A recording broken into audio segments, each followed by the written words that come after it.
Hey, and welcome back to another episode where myself, Richie Bra, and Daniela Del Carpio, we talk through some of your Q&As.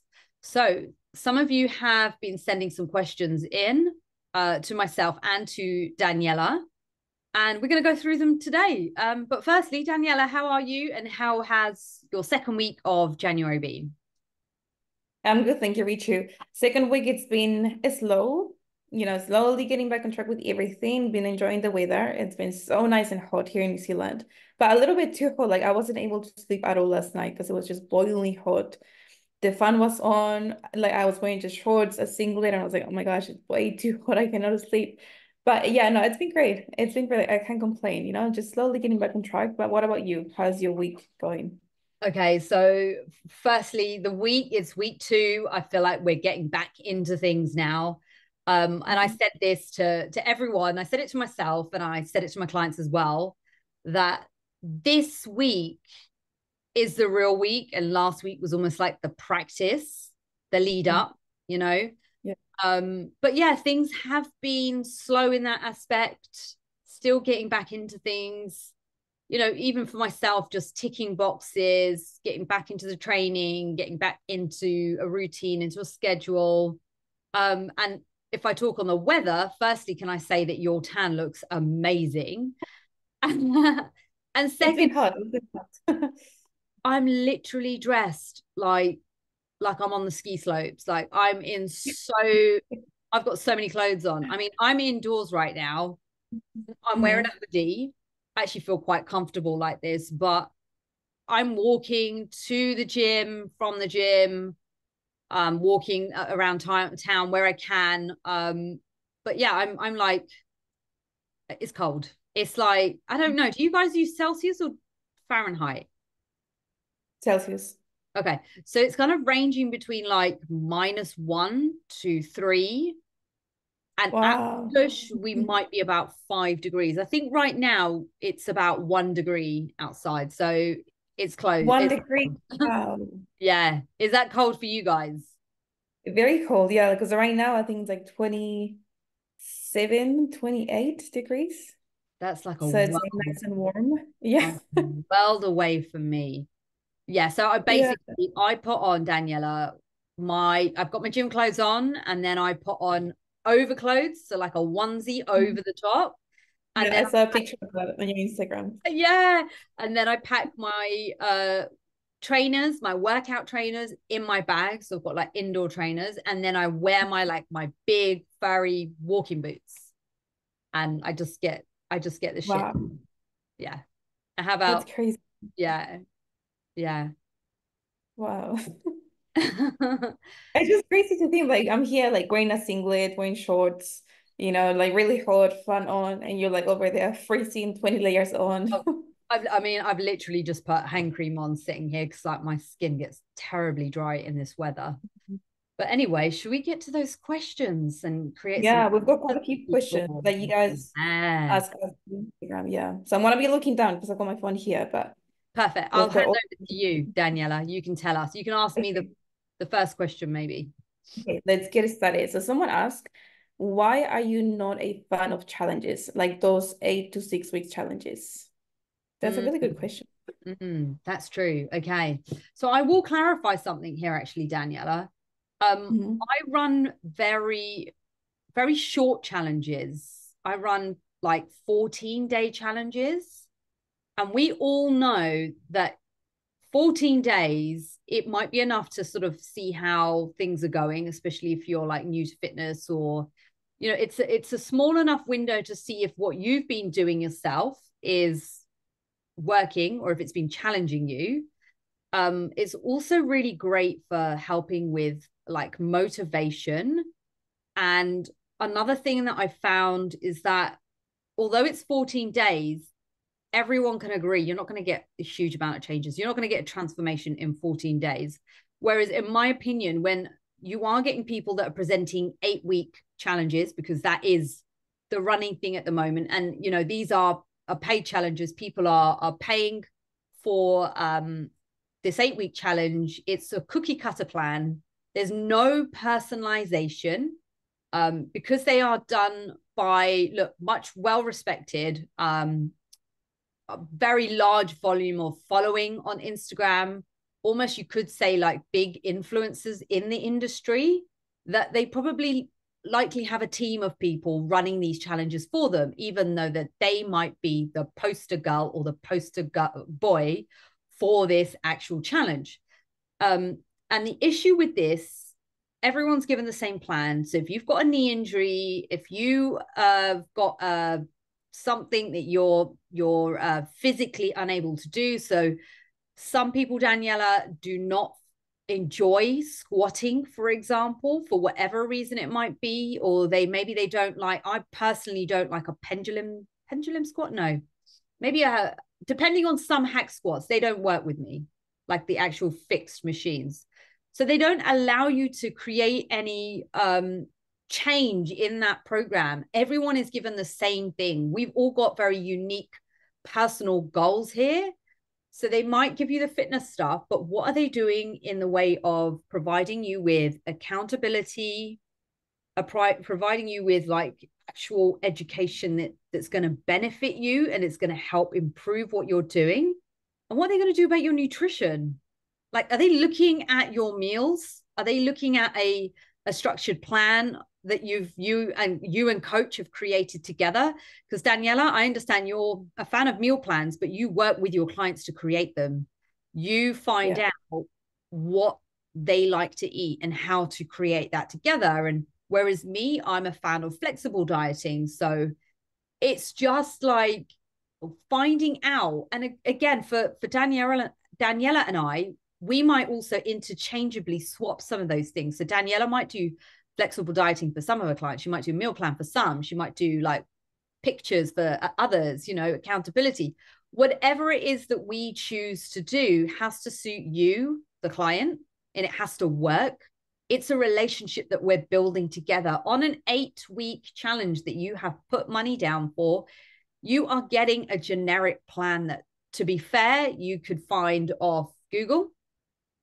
You could go in and YouTube and find the best 8 exercises to do, because they're all the same exercises constantly. And yes, we know that the same exercises repeated are beneficial for you making progress, but there's zero personalization. We ask you, Daniela, is there anything that you can add to that? Yeah, I feel like I've got so much to say. Like you said, like the approaches that we have as coaches, every coach will have a different approach. But I think the main thing is just working with the client, because the client is going to be the one following that meal plan or having that flexible diet, whatever approach we take. I feel like that doesn't matter. But as long as you communicate that with the client, and you and the client, so the coach and the client are on the same page, I think that what makes a relationship stronger and what makes this thing actually work. Because you know exactly what she wants, what she or he wants, exactly how much they should be eating, know exactly when to decrease the calories or increase the calories depending on what's going on. If they're going out somewhere, they can always message you to get help, like, hey, I'm going to be eating at this restaurant. What's the best option for me to eat from this menu? Having that one-on-one approach, it makes a huge difference. But I think with the challenges, like 6 weeks, 8 weeks, if you have been following me for a long time, you already know, like, I'm not a fan of those challenges at all. And there is some why. Just like how you mentioned, they're not personalized. They're just cookie cutters, copy and paste pretty much for everyone. They don't really give you that support that you need, because there's so many people doing that challenge. You don't really get to interact with the coach one-on-one. You get a reply from customer support, which we're saying, they're big coaches, but you don't really get that one-on-one approach with a coach.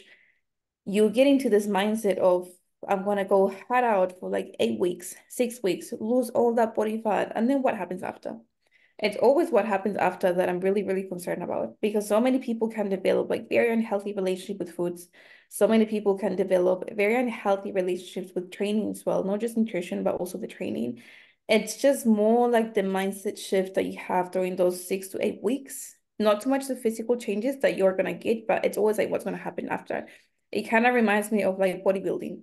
When you go on that like cut phase for 12 weeks, it can be 16 weeks, whatever the time is, but it's always consequences after.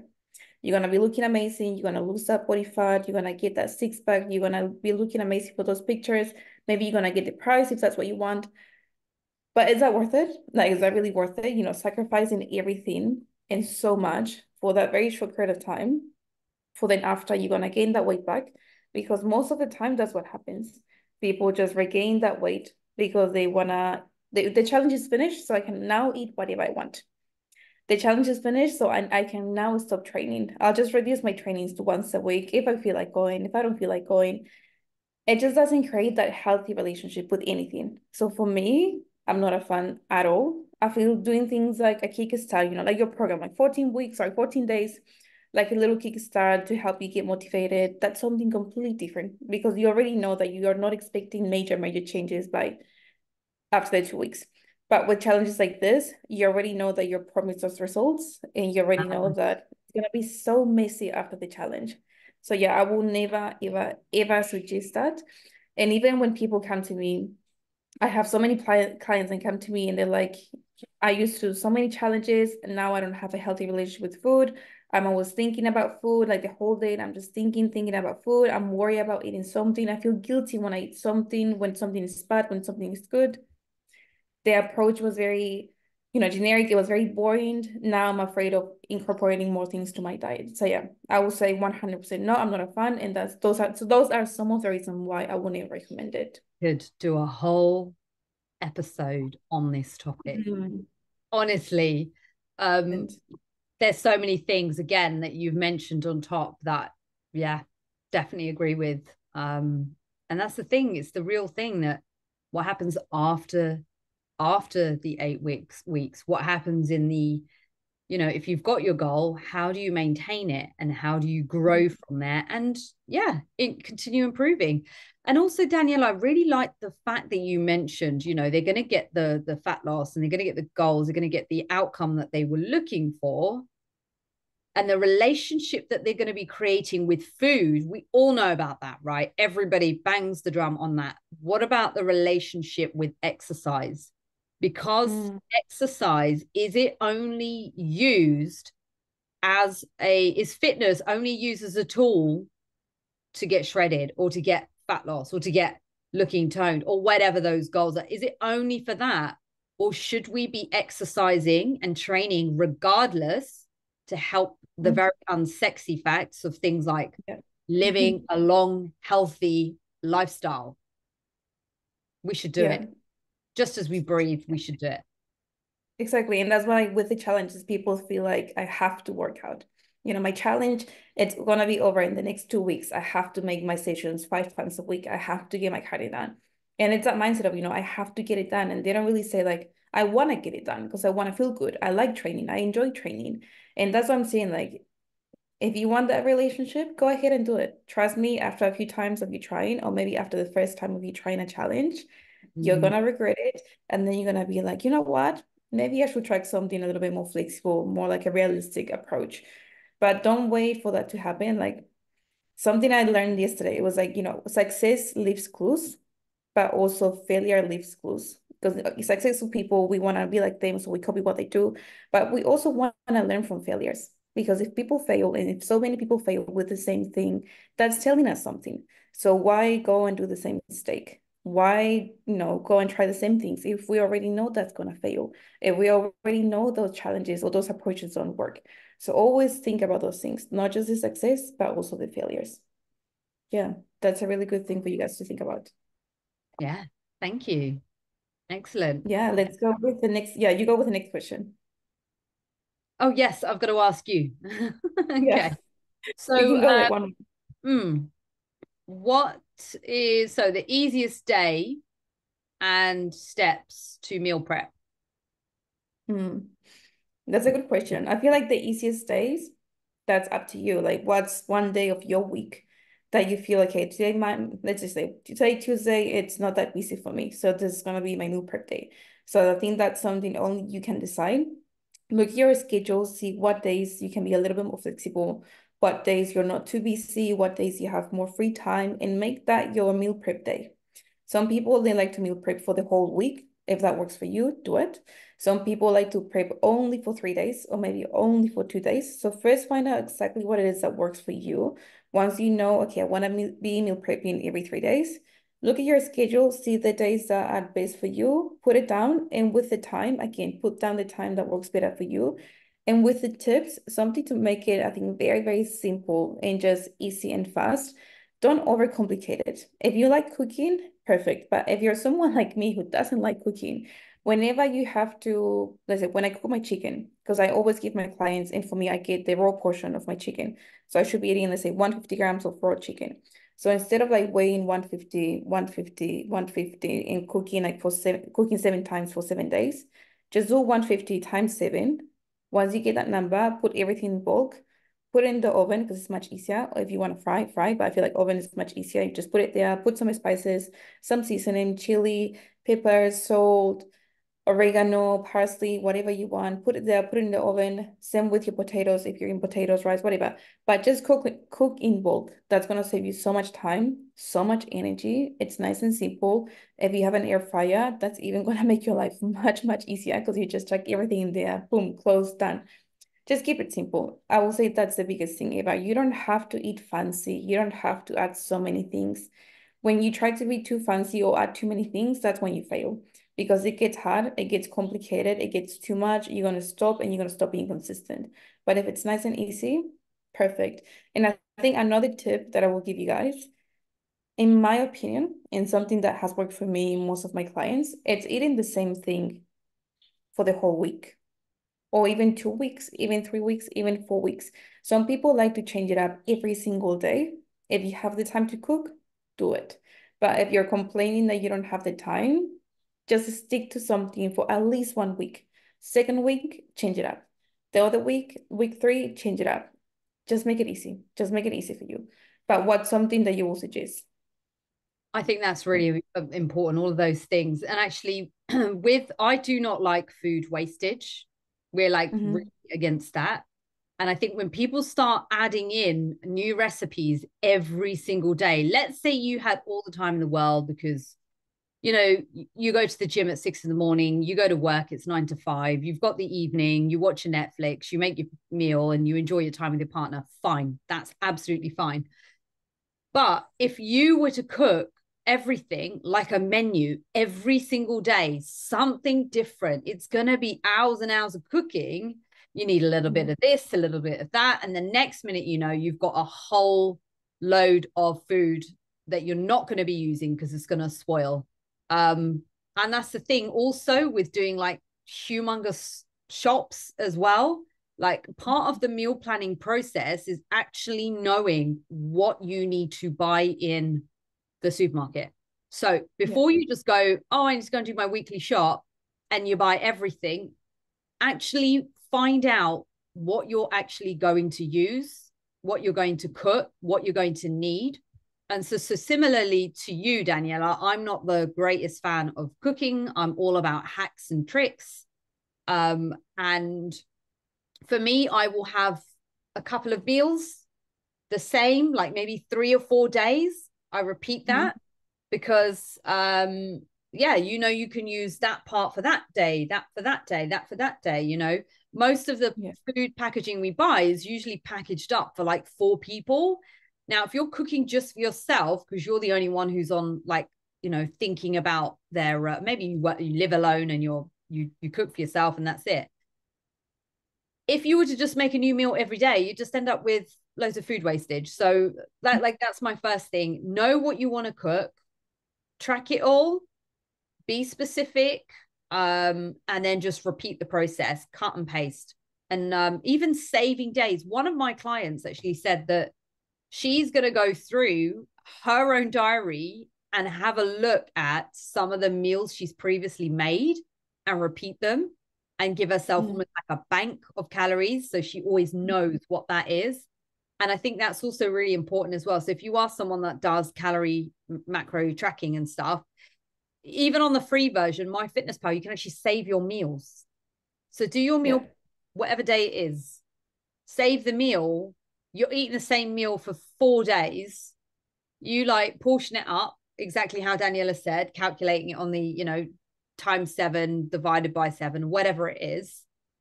And then save that portion as a meal and then just copy and paste to the next day. You can just copy and paste for the week in advance.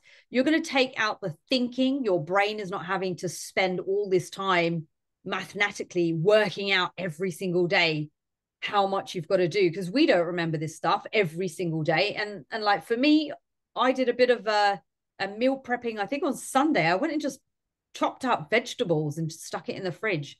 I've got the benefit that where I am right now in life, and if this is you, that staying, and you're in a position where you can eat meals from home, or you can just take a packed lunch out, or whatever it is, you've got the ability to just even have a few little bits prepped to kind of then use those in your meals moving forward, just changing the flavoring.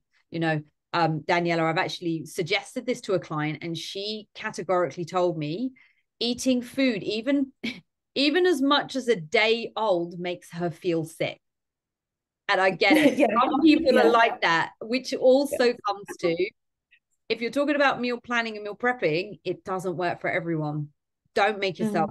I don't currently do that. I'll eat the same thing in repetition just by prepping a few different bits of veggies and stuff. But I don't do a whole Sunday where I cook. I did a few years ago because my job back a few years ago was working in London, and I had no choice. It was like, you get up at the crack of dawn, you travel, you take your food in the bag. I think I had breakfast, lunch, and pre-workout snack in my bag ready. So as soon as I got off the train, I go straight into the gym. But I had to have my food ready. I can't grab and go. You just, if you've got things, you're going to save money like that as well. Meal prep. Yeah. Yeah. Anyway. I like what you mentioned about knowing exactly what ingredients to buy when you do your food shopping. I think that's a really good point, because sometimes like, you don't really want to keep going to the supermarket every single day. I forgot to buy the rice. I forgot to buy the potatoes. Like, it can be so annoying having to go every single time. Like, even if it takes you 5 minutes, it's 5 minutes out of your day that you can be doing something more productive. So I will suggest, like you said, like write down everything that you need for the week. Go shopping, buy everything that you need. Try not to miss anything. There always might be an occasion that, something comes up, you need to go again. But if you can just save your time from going every single day to get something, that's a really good thing to help you. And also with your vegetables, that's the one thing that I wouldn't suggest if you're someone who preps for the whole week or 3 days or 4 days. That's the one thing that I wouldn't really suggest prepping for so many days in advance, just because by day 3, day 4, those veggies are going to be so soggy. They're not really gonna taste too nice. So with everything else, it's fine. But I feel like with veggies, prep it on the day, or get some salads and just on the day quickly, bam, bam, cut it, put it in your container, take it to lunch, take it to work, sorry. Dinner time, you can just make it on the day. It takes you literally 5 minutes to prep those veggies, put in the air fryer, or just make some salads. Just those things, make it on the day. Everything else you can prep for a few days in advance. And I was gonna say something else that I forgot. Okay, it's gonna come to me soon. But I was gonna mention something else. I don't know. Okay, I forgot. It will come to me But I was very going to say quickly. on the veggies, when I say prep your veggies, I literally just take them out of the packet and I wash them, and then I put them in another tub. And like, for example, my peppers, I didn't slice them up, but I just cut it in a quarter and removed the core, and I washed Yeah. it and I put that in the tub.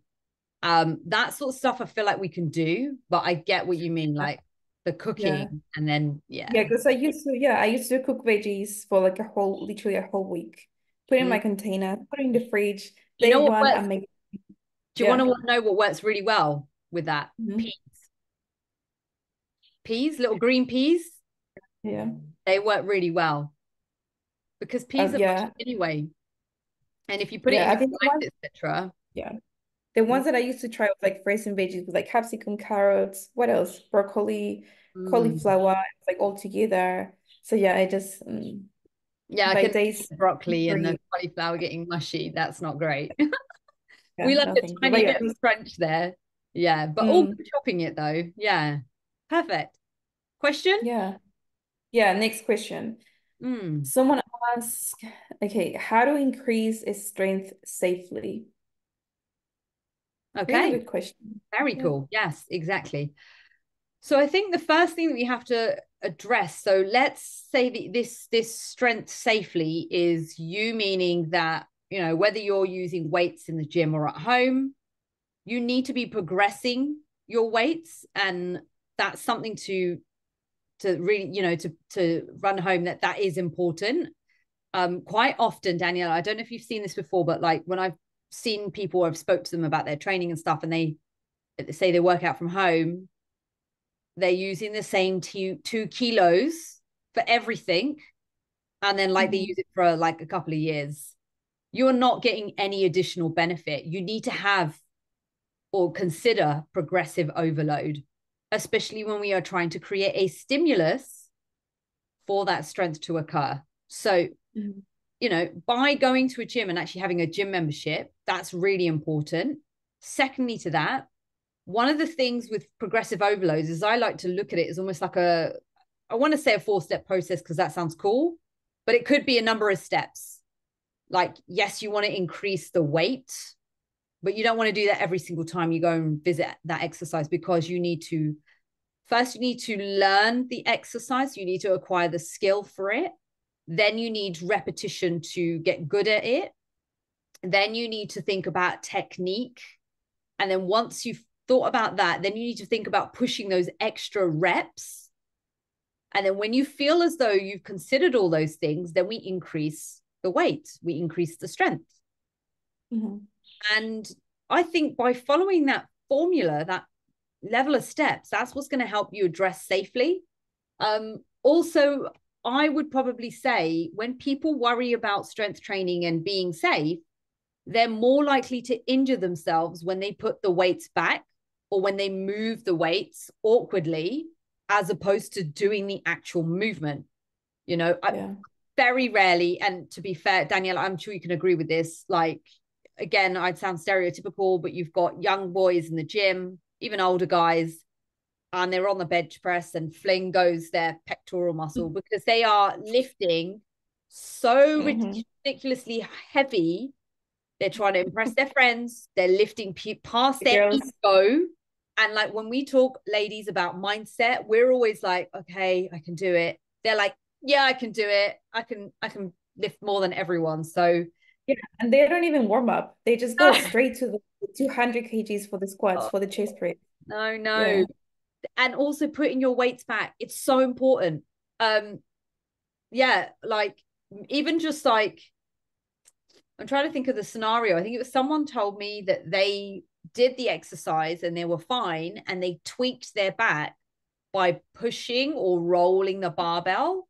Like, you have to be so careful. So it's not just the exercise that we've got to be strong at, it's also thinking about how you put those things safely. Like today, Daniela, I was in the gym earlier and I was doing my RDLs and I'd used a prefixed bar.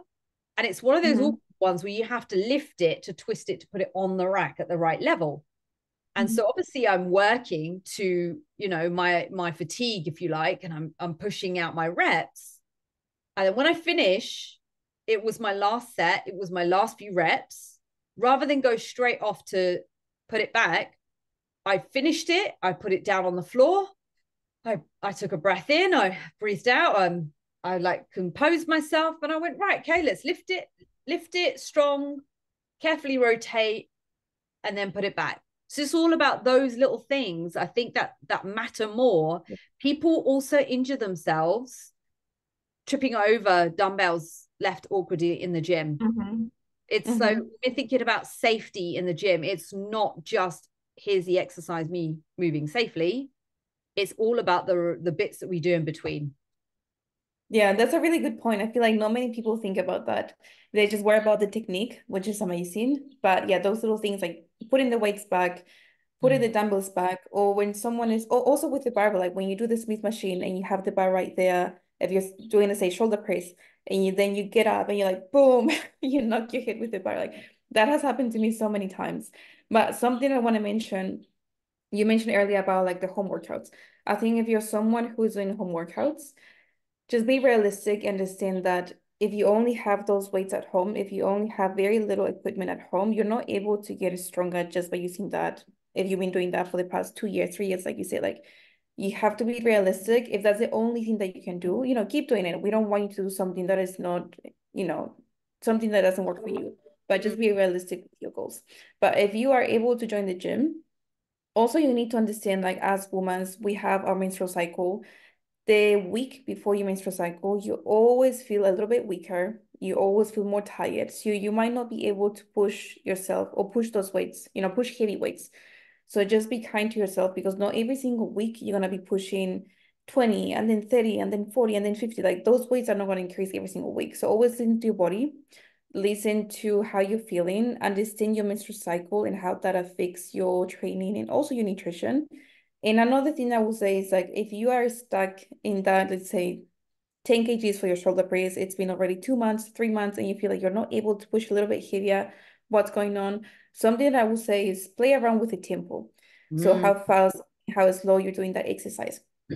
So if you're stuck with 10 kgs, drop the weight to 8 kgs or even 6 kgs, but just go a little bit slower with the movement. So instead of just going up and down, up and down, up and down, do it like a tempo of like 3-1-1. So like 3 seconds up, hold in 1 second, and then 1 second down, or play around with that.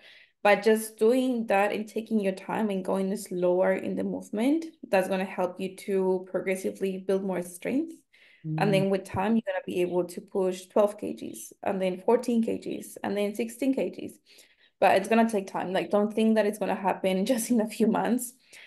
Building a strength takes a lot of time and always just worry about your technique. That's something that you mentioned, Richu. Your technique, your form has to be like the number one thing because there's no point of you lifting heavy weights if you're not doing the exercise correctly. You're just going to injure yourself and so many things can happen.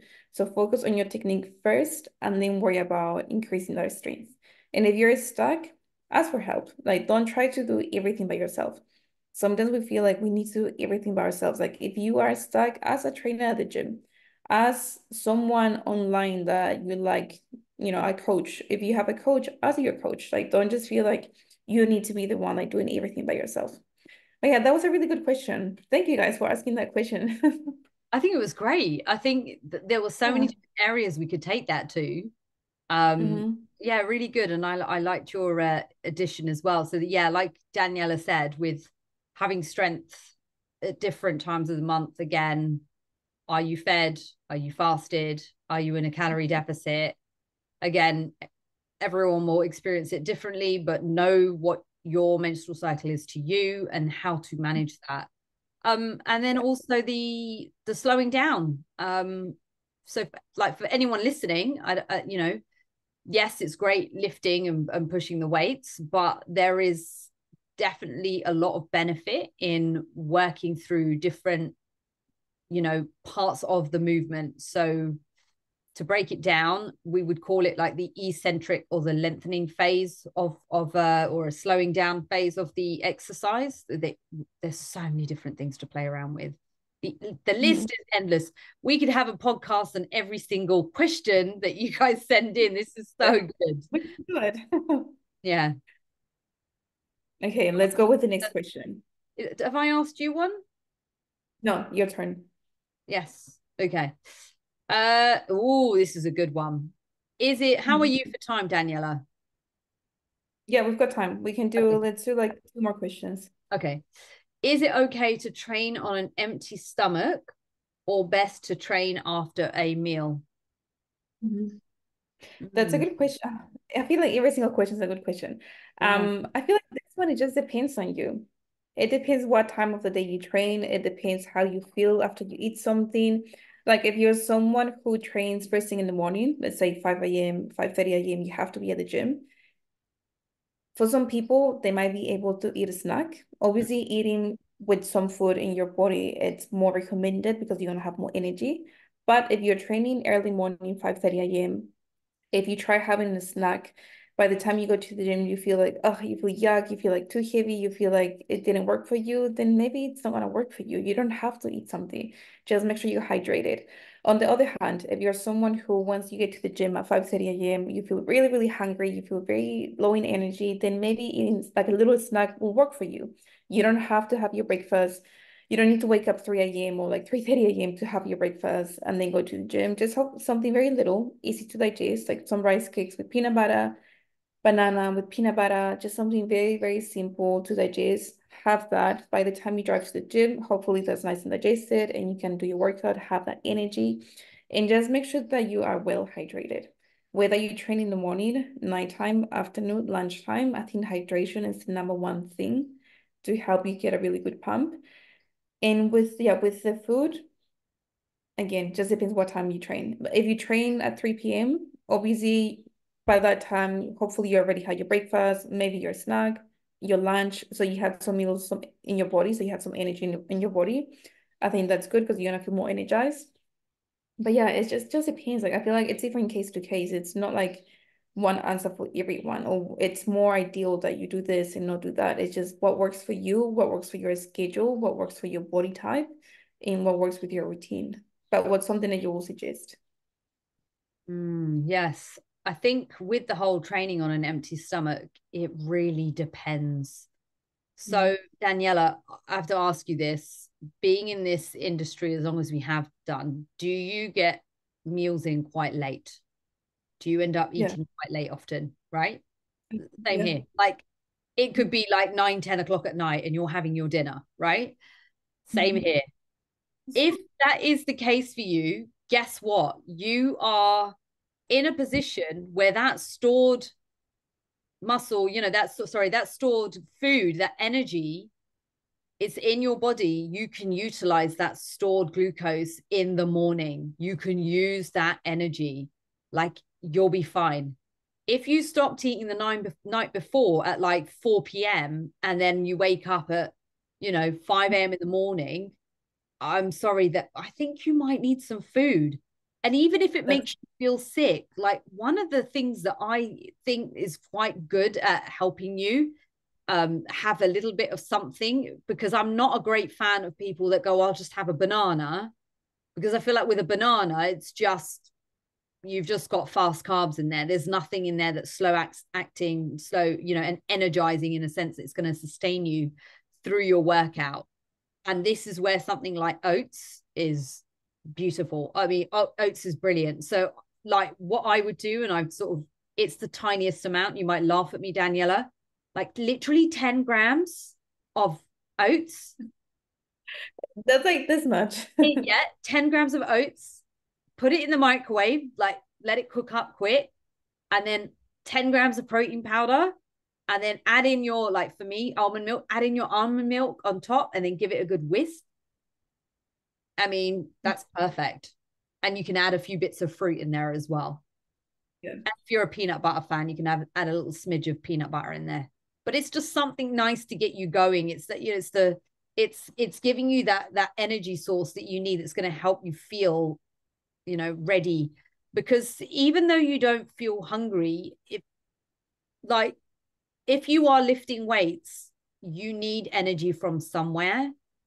And if you don't have energy in your body you will start to utilize the stored energy, and that can come from anywhere.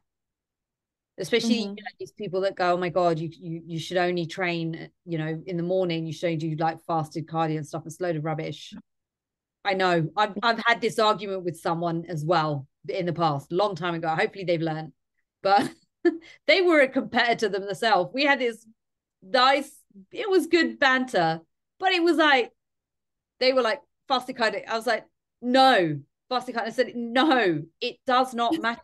It's the all encompassing things that you do. Especially even if you are in a deficit because you are dieting. It's what you do that whole day. It's what you do that whole week. It's what you do just all together that's gonna help you, or help. Yeah. Yeah, I think with the fasted cardio, that's something that I used to believe. I was like, yeah, fasted cardio first thing in the morning is gonna help me burn more calories. It's gonna Mm. help me burn that body fat. And I will wake up, fasted, go to the gym, do my cardio, 30 minutes, 1 hour, get really sweaty. And I was like, yeah, I'm gonna burn more body fat. But like you said, it's not the morning cardio that's gonna help you burn that body fat. It's what you do the whole day, what you do the whole week. But I like what you mentioned about like if you eat something at night, the night before, like 10 p.m., yeah, so 9 p.m. Yeah, if you have a good meal, you should be fine if you work out first thing in the morning, like 4 a.m., 3 a.m., sorry, 4 a.m., 5 a.m. That's something that I do right now. Like my last meal is usually it changes. Sometimes it can be 10 p.m., sometimes it can be a little bit earlier. But then I wake up early, 5 a.m., drink my aminos, my electrolytes, um, what else? Aminos, electrolytes, my creatine, drink everything, go to the gym, and then I'm fine. I've got the energy, get my workout done, and then come home. And then in my car, eat something really quick. I think that's very important as well. Make sure you eat something after. Don't wait 2 hours after your training session to eat something. If you can have something straight away, do it. If it's even 20 minutes after your training, get that in after 20 minutes. But don't wait, because I know some people wait to like get to work, shower, get ready, get to work, and then I want to have breakfast. By the time they have breakfast, they're starving. They're so hungry. It's been 2 or 3 hours after the gym They'll just session. pick Like, the first thing they see. exactly. You need that energy. You need to Mm. recover that energy. Like the only way to recover that is by fueling your body with that food, with your breakfast or with your snack, whatever you're eating, but eat something. Don't be afraid of eating. Okay, good question. Let's go with one more. Okay, this one here, it's not too much about fitness. I feel like this one is more like a personal question. But someone asked, how do you handle disagreements or conflicts in a relationship? Wow, was not ready for this one. Mm. Interesting. How do you handle disagreements or conflicts in a relationship? So we're talking about a romantic relationship. So I don't really think there's a like that you need to handle this. I think it's like I always say this that communication is massively important. If you get used to early enough as you can, talking about things that are uncomfortable, things that you believe in, things that you that align with you, you need to understand that from your partner's point, and you need to understand that yourself as well. So I don't think it's healthy. I think it's healthy to have discussions and debates about things, but I think when people have massive disagreement, no, that's okay. We're allowed to have different opinions. Daniela, you and I have disagreements on Yeah. occasion, not all the time, but on occasion we've talked about different things and you've actually gone, no, actually, I like this. That's normal. That's okay. But conflicts, that sounds quite harsh. I don't Yeah. conflict seems like pretty like someone's got their back up against the wall. So, but yeah, I'd say early enough in your relationship, you need to, whether you're with someone for a short time or a long time, whatever you're with that person for, I think, especially if you respect yourself and you respect your own boundaries and you know how to treat others how you like to be treated, I think communication from the outset is really important. And I think it's a very attractive quality to be with someone that has something that they believe in and that they align to. And I think those of you that are listening, perhaps maybe this is something that you can relate to in terms of, if you work with either Daniela or I, it's because, we stand for something and we believe in something. We have our own relationship. And yeah, it's a whole topic. But what Yeah. would you add there? Yeah, I love the answer. I feel for me, like when I think of relationship, I think about all my relationships. Like right now, just reading that question, I'm thinking about my relationship with my partner, my Mm. relationship with my sister, with my mom, with my dad, with my family, with my clients, with my own coaches. And the main thing that comes to my mind, it's number one, communication. If there's no communication, how do you expect to solve the problem? How do you expect to know what's going on? Maybe the other person is feeling something, they're not telling you anything, but you can feel there's something in between. Like you can feel the energy, you can feel there's something happening. Communicate, like don't assume anything. I think if you assume something, that's not gonna get you anywhere. You're gonna be assuming some things, but then something completely different is going on. But if you communicate, that's gonna make things much, much easier.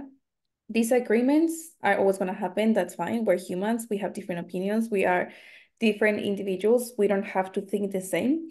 We don't need to have the same beliefs. We don't have to do everything exactly the same. So if we have those disagreements, it's fine. But as long as we can keep the tone down, we don't have to yell. We don't have to scream.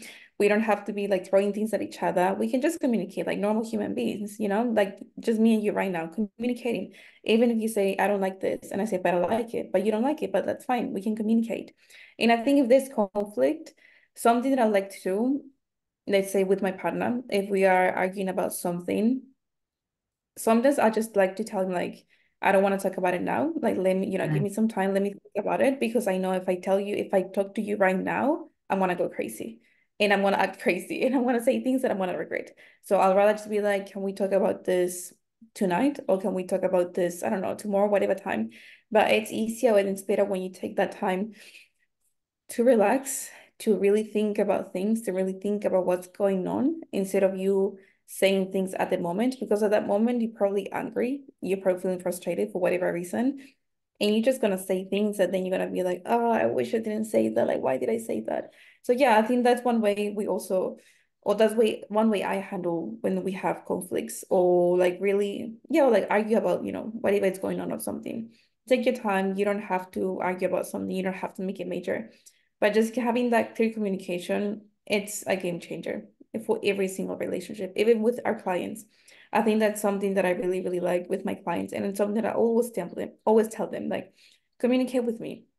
Don't be afraid to tell me something. Don't hold back. Don't feel like that I'm gonna judge you. Don't feel like you're asking too many questions or silly questions. And the same goes when I have clients that don't communicate with me. I get really frustrated because it's annoying when they don't communicate with you. It's annoying when they're not telling you what's going on because you want to help them, but there's only so much we can do to help them. If they don't want the help, it's sad, but it is what it is. We cannot help them. Or if they stop talking to you, if they don't, I don't know, they don't make the payment's overdue, that can also be frustrating. And that probably happened because there was not enough communication. But there's only so much you can get from someone. There's only so much you can take from someone. So yeah, I will say number one thing, communication. Take your time. Don't rush to say your answer. If you need to cool down a little bit, cool down. And then once you're ready, talk to that person and then talk about whatever's going on. And I think that's the best way to solve those problems. Yeah, that's how I do it currently. And I feel like it's always going to be the same way. I don't think that's going to change. It's just, yeah, how I do things. Yeah, I love that. And we only get better at it as well with practice. And I think Mm-hmm. we learn this through friendships that we've had, with people that we've worked with in the past, with past relationships, whatever it is. Every day is about learning.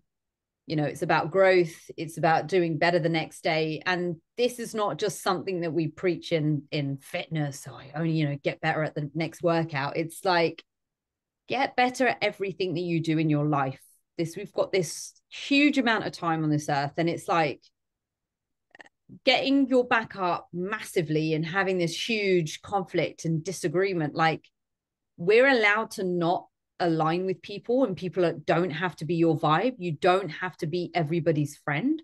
And also, you don't have to be in a relationship where you have this massive, huge conflict. Like, that's not, yeah. If you're like here and here, you know, me and my partner are opposites, and I feel like opposites do attract, and we've got different views about things, but we respect each other's views. But if there are serious arguments going on where people are highly conflicted and there's, question what you're doing. I feel Mm. like I'm giving relationship advice now, but I think Good. just, yeah, but again, the earlier that you do these things in your relationship, your like relationship with your partner, the better it's only going to make that relationship as well for the future. That's the best. That's the advice I can give. And again, when it comes to, coach, client, friendship, whatever, communication is what it's all about. If you sit and stay behind, even your boss, like if you've got an awkward scenario with your boss, like kind of sitting back and going, oh, I don't really like this that's going on, talk to them. If there's a concern, they might not even know. Like, Mhm. we all need to be told sometimes what's going on, whether or not we like the truth. Sometimes the truth can hurt, but actually, if the truth allows someone to do something better and allows them to grow from it, then I think it's a disservice by not allowing that communication out, by not having that discussion with them. Yeah, I think sometimes people don't like communication or don't want to communicate those things because they want to avoid conflict.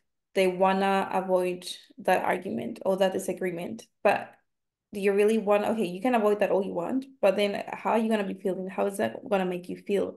How is that going to affect you long term? Like, if you want to be living with that feeling, knowing that something is going on here, do what you Mm. want to do. But For me, yeah, I'd rather communicate, even if it's sometimes it can be very uncomfortable, even if it gets a little bit awkward. It's just better to let it out, communicate with them, tell them what's going on, tell them how you feel of whatever situation is going on. And you never know, like, they might be like, actually, thank you for telling me this. We've been thinking about blah, blah, blah. Like, there's always a solution for every single problem. So don't feel like you need to keep everything and don't feel like you need to assume things all the time. Let it out, communicate, communicate, communicate. It's gonna be a game changer for your life and for every single relationship in your life. Not just your loved one, but literally with everyone around you. Love that. That's brilliant. Daniela, I'm just going to add totally off topic. Are there birds chirping behind you? They are, yeah. Birds. Oh my God, that's so cool. We're going to be hearing owls here, but yeah, unfortunately, I don't live anywhere near like woodland to get owls. I know someone's probably got a tree somewhere in front of their house on this road. I've no idea, but yeah, I don't see no owls. So So off topic. I love it. off topic, but I was like, those birds chirping are really, yeah, they're nice. I miss Yeah, them. they like That's the literally right summer. here. Yeah. That's the summer. We get them in the summer, you can hear them Yeah. sing away. This But one. that's been really nice. And I think that's all we have time for today. Yeah. Yeah. Okay. For those of you that have still made it and you've enjoyed our Q&A and your questions were answered, I hope you enjoyed those answers. And for those of you that still got more questions, you've thought of some questions and you want to message either myself or Daniela, you can find Daniela and myself on Instagram via our names. So Daniela Del Carpio and Richu Bra. And we'll see you here next time.